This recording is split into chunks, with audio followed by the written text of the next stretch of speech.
के लिए खीर नहीं, आंखों की लगा गरीब आदमी से पूछो एक टुकड़ी खीरे ककड़ी की मिल जाए, और इनकी तो आंखों में भी रखे हो, पता नहीं क्या क्या केले वेले सेब संतरे सब मुंह में लगाते, बोले इससे ग्लो आता है। अरे जो भगवान ने अपनी सुंदरता दी है, वो सुंदरता तो सुंदरता है, इसको कितना भी चमका लो, कितना भी रगड़ लो, कितना भी जो मर्जी कर लो, एक दिन चमड़ी ढल जाएगी तब पता चलेगा।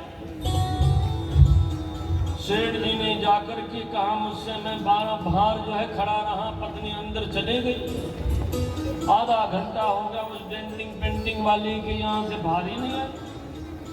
1 घंटा हो गया, 2 घंटे हो गए, 2.5 घंटे हो गए, 3 घंटे में सोचा अंदर जाके पूछ ही लेता हूं।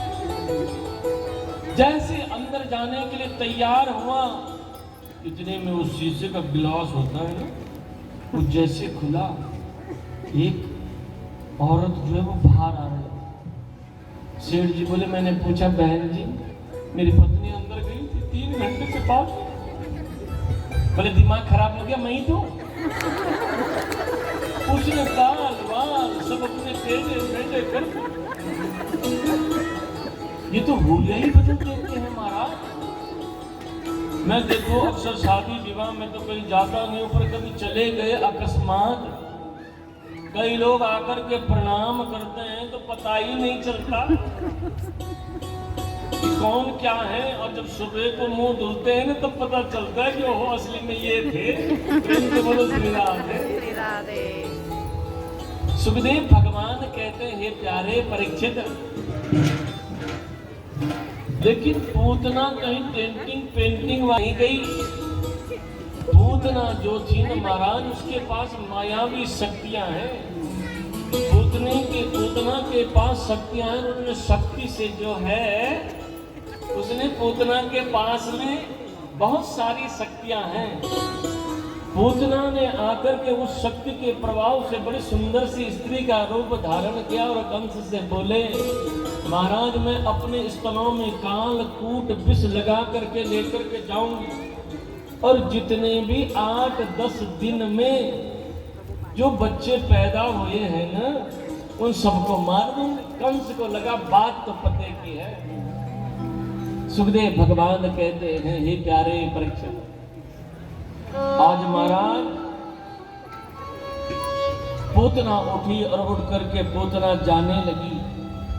ब्रज में जितने भी 7, 8, 9, 10 दिन के जो बच्चे थे, समस्त बच्चों को पूतना ने समाप्त कर दिया। और चलते चलते जो है पूतना जो थी, आज नंद बाबा के घर पर पहुंची और गोकुल में जब गई है, गोकुल की गोपियों ने देखा, बोले भैया ये हमारे गांव की तो लगती नहीं। अब मानो फिरोजपुर में तुम लोग हो, तुम्हारे गांव में कोई दूसरी जगह से कोई आ गया तो पहचान में आता है ना कि हमारे गांव के हैं। तो ऐसी गोकुल की जितनी गोपियां हैं वो सब पूछ रही हैं एक दूसरे से। बाद में पूतना के पास चली गई और पूतना से पूछ बैठी कि बहन कहां से आई? बोले आना कहां से, मैं तो यशोदा मैया के मायके के पास हूँ। सोचा इतने वर्षों के बाद लाला भयो है, सोचा जा करके देखाऊं, इसीलिए आकर के जो है मन हो गया तो आ गए। और जैसे गई महाराज, सब गोपियों को लगा हो सकता है कि कोई ऐसी हो। चलते चलते यशोदा मैया के पास में पहुंची, और जैसे यशोदा के पास में पहुंची, यशोदा मैया को प्रणाम किया, मैं बहुत दूर से आई हूँ तेरे लाला को दर्शन करने के लिए। यशोदा मैया इतनी भोली है, बोली ये मेरो लाला थोड़ी है, ये लाला तो जो है तुम्ही लोगों के आशीर्वादन से हुआ है, ये मेरो थोड़ी नहीं। जिस बुढ़ापे में कहाँ संतान होती, बोले थोड़ा दर्शन करा दिए, बोले पलने में झूल रहा है। जैसे वहां गई, मेरे गोविंद ने देखा पूतना को, और देखते ही भगवान ने जो है नेत्र बंद कर दिए। बड़े बड़े भगवतकारों ने, संतों ने, महात्माओं ने आकर के बड़ी सुंदर व्याख्या करी। थोड़ा शांति बना करके रखो, कहीं नहीं खोते बच्चे तुम्हारे, कोई चोर नहीं है यहाँ बच्चों का। प्रेम से बोलो श्री राधे। श्री राधे। और कहीं खो भी जाएंगे तो मिल जाएंगे, द्वार से आगे नहीं जाएंगे, चिंता मत करो। प्रेम से बोलो श्री राधे। श्री राधे। सुखदेव भगवान कहते हैं, प्यारे परीक्षित, बड़े बड़े भगवतकार संतों ने आकर के बड़ी सुंदर व्याख्या करी कि गोविंद ने नेत्र बंद क्यों किए। एक संत कहते हैं, मुझे लगता है भगवान ये सोच रहे होंगे कि जब मैंने राम जन्म लिया तब भी सबसे पहले किसी स्त्री को मारा, भगवान ने सबसे पहले ताड़का को मारा। और मैंने कृष्ण जन्म लिया, माखन मिश्री खाने आया था, यहाँ भी सबसे पहले किसी स्त्री को ही मारना पड़ा। इसलिए भगवान सोच में पड़ गए, नेत्र बंद कर दिए।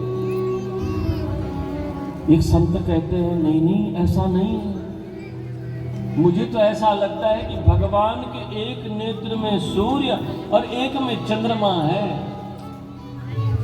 तो भगवान ये सोच रहे होंगे कि कहीं मैंने इस पूतना की शक्ल देख ली तो कहीं ऐसा न हो कि सूर्य और चंद्रमा में एक साथ में ग्रहण लग जाए, इसलिए भगवान ने नेत्र बंद कर लिए। ऐसे भगवतकारों ने अपने अपने आधार पर सुंदर व्याख्या करी है। एक संत कहते हैं, मुझे तो ऐसा लगता है कि भगवान ये सोच रहे हैं कि पूतना मुझे अपने स्तनों का पान कराएगी, और स्तनों का पान मां करा सकती है, तो मैं इस पूतना को मारने के बाद कौन सी गति प्रदान करूं। सुखदेव भगवान कहते हैं, प्यारे परीक्षित, मेरे गोविंद ये सोच रहे थे, इसीलिए भगवान ने नेत्र बंद किए होंगे। और महाराज भगवान ने नेत्र खोले, पूतना सामने खड़ी, पूतना ने गोद में लिया गोविंद को और अपने स्तनों का पान कराने लगी। कि गाढ़ाम गाढ़ाम कराभ्याम भगवान प्रपेदता प्राणी समनो समन्वितो।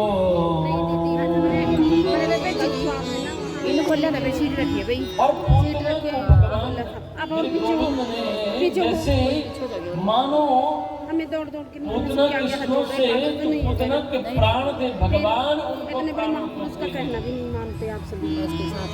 और पूतना को लगा कि मर गए, लेकिन कन्हैया तो कहते हैं छोड़ ही नहीं गए, पीछे आते हैं तो पीछे बैठते हैं। पूतना गोविंद को लेकर के जो है वहां से बाहर आ गई, अब जो है ना अपने असली रूप में आ गई। प्रेम से बोलो श्री राधे। मैंने कहा ना आपसे, डेंटिंग पेंटिंग वाला रूप कितनी देर रहेगा।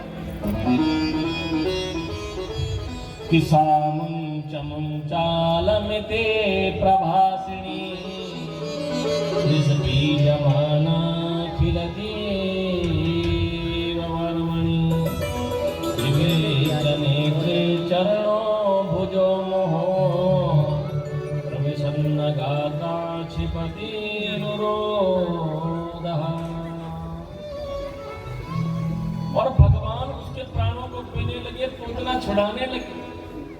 गोविंद कहते, कन्हैया कहते हैं, मौसी मुंह को तो पकड़नो आवे, छोड़नो तो आवे। हाँ, सुखदेव भगवान कहते हैं, प्यारे परीक्षित, पूतना चिल्लाने लगी, और जैसे चिल्लाने लगी तो भगवान ने उसके समस्त प्राणों को भगवान ने पी लिया, और पूतना धड़ाम से जाकर के नीचे पर गिर गई। बोलो भक्त वत्सल भगवान ने पूतना का उद्धार किया।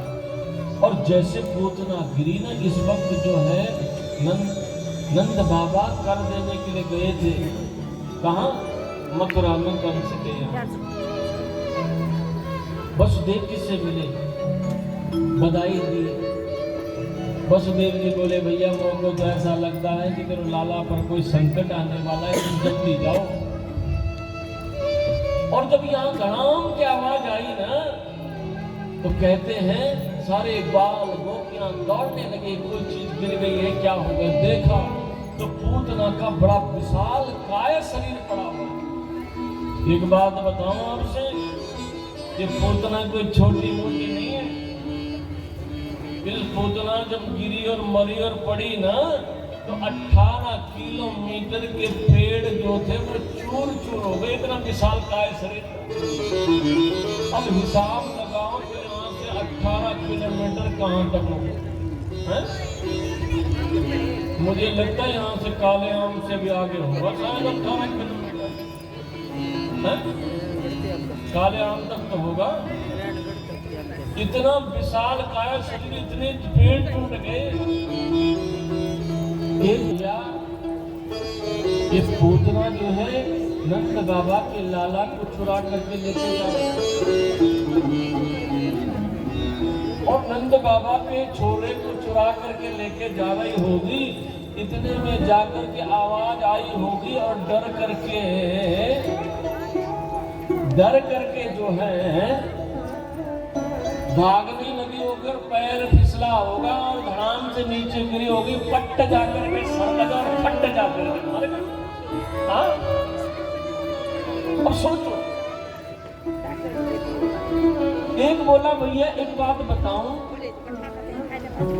अगर पैर फिसल करके मर तो आगे गिरती, आगे का सर लगता, फिर मरती। इसका ये तो उल्टी गिरी है।